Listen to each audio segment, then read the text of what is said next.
Shalom kasih Kristus. Sudahkah mengucap syukur pada Tuhan karena doa-doa yang dijawab? Saya berharap tidak melupakan kebaikan Tuhan yang telah begitu setia menolong, melindungi, dan memberkati kita.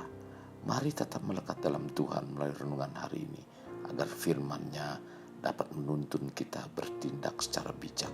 Kita berdoa, Bapa, biarlah hari ini kembali kami dipenuhi dengan kebenaran firman-Mu, sehingga firman-Mu menuntun kehidupan kami menjadi pribadi-pribadi yang dapat diandalkan, sehingga kehidupan kami memiliki satu kehidupan yang bijaksana dalam kami memilih pergaulan, dalam kami bertindak Tuhan, sehingga apa yang Tuhan rencanakan tercapai dalam kehidupan kami.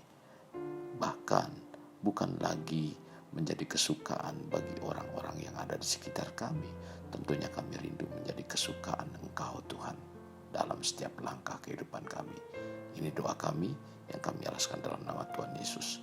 Amin. Melekat dalam Tuhan bertema bertindak bijak. Firman Tuhan terdapat dalam Amsal 8 ayat 33. Dengarkanlah didikan, maka kamu menjadi bijak. Janganlah mengabaikannya. Dalam Hosea 14 ayat 10. Siapa yang bijaksana, biarlah ia memahami semuanya ini. Siapa yang paham, biarlah ia mengetahuinya. Sebab jalan-jalan Tuhan adalah lurus dan orang benar menempuhnya. Tetapi pemberontak tergelincir di situ. Kasih Kristus, dalam perjalanan hidup kita pasti ada saat di mana kita harus menghadapi masalah. Entah itu permasalahan yang baik, buruk, bahkan yang paling susah dan tidak mengenakan. Itu semua dapat datang kapan saja dengan seenaknya. Dalam menghadapi hal seperti ini, yang penting adalah kita harus bertindak bijak dalam menghadapinya. Sebab permasalahan dan cobaan yang kita hadapi dapat datang dari keluarga, tempat kita bekerja, di kantor, teman tempat bekerja, teman di gereja, orang tua atau pasangan kita. Permasalahan bukan saja datang seenaknya sendiri, juga datangnya tidak memilih dengan siapa hal itu akan terjadi masalah. Jadi bagi kita penting untuk dapat menimbang-nimbang hati agar lamban dalam berbicara. Tercatat dalam Amsal 16 ayat 1. Bila kita dapat bertindak dengan menjaga hati kita dengan penuh waspada, maka kita juga dapat mengengkang perkataan kita. Di tengah situasi dunia yang serba tidak menentu dan mudah sekali berubah, orang percaya dituntut memiliki hati bijaksana dalam menyikapi segala sesuatunya. Kalau tidak, kita akan mudah hanyut oleh derasnya arus dunia ini yang membawa kita semakin jauh dari Tuhan. Jika tak punya hati yang bijaksana, kita akan mudah sekali kecewa, sakit hati, marah, putus asa, mengasihani diri, mengikuti keinginan daging. Rasul Paulus menasehati, karena itu perhatikanlah dengan seksama bagaimana kamu hidup. Janganlah seperti orang bebal, tetapi seperti orang arif. Dan pergunakanlah waktu yang ada, karena hari-hari ini adalah jahat. Tercatat dalam Efesus 5 ayat 15 sampai dengan 16. Memang dalam menjalani kehidupan hari-hari merupakan keadaan dan situasi yang berat. Dan kita perlu belajar seperti Musa agar kita dapat berlaku bijaksana. Dalam Mazmur 90 ayat 12 mengatakan, ajarlah kami menghitung hari-hari kami sedemikian, hingga kami beroleh hati yang bijaksana. Bijaksana adalah orang yang bersikap dengan tepat.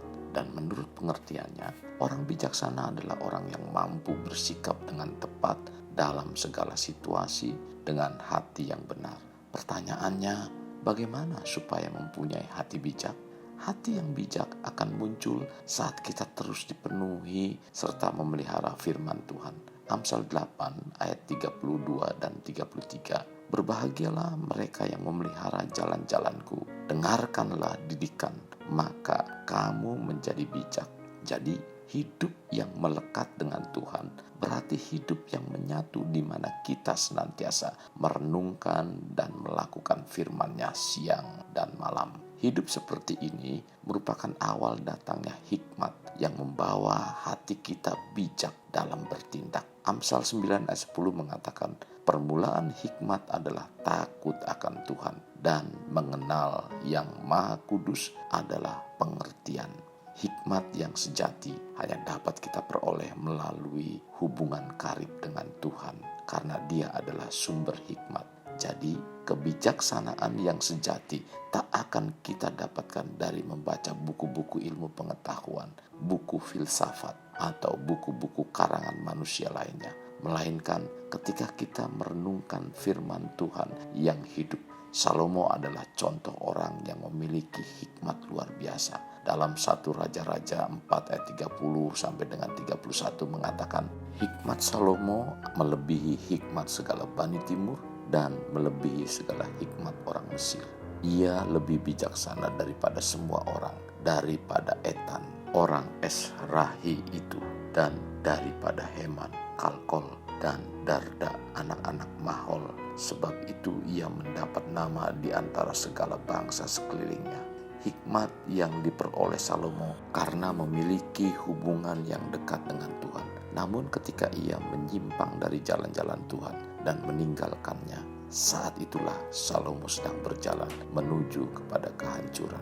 Menjadi orang yang bertindak bijak bukan karena sesuatu yang diraih dalam waktu singkat, melainkan butuh adanya proses. Proses yang dimaksud harus kita lewati adalah memiliki hidup taat dan tetap melekat dalam Tuhan.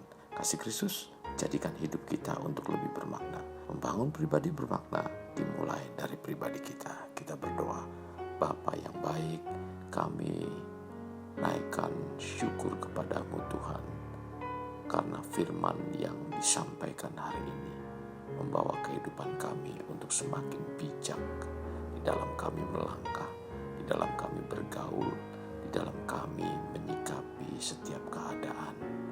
Kami tahu bahwa Tuhan tidak pernah tinggal diam dan selalu ada dalam setiap kehidupan kami, Tuhan.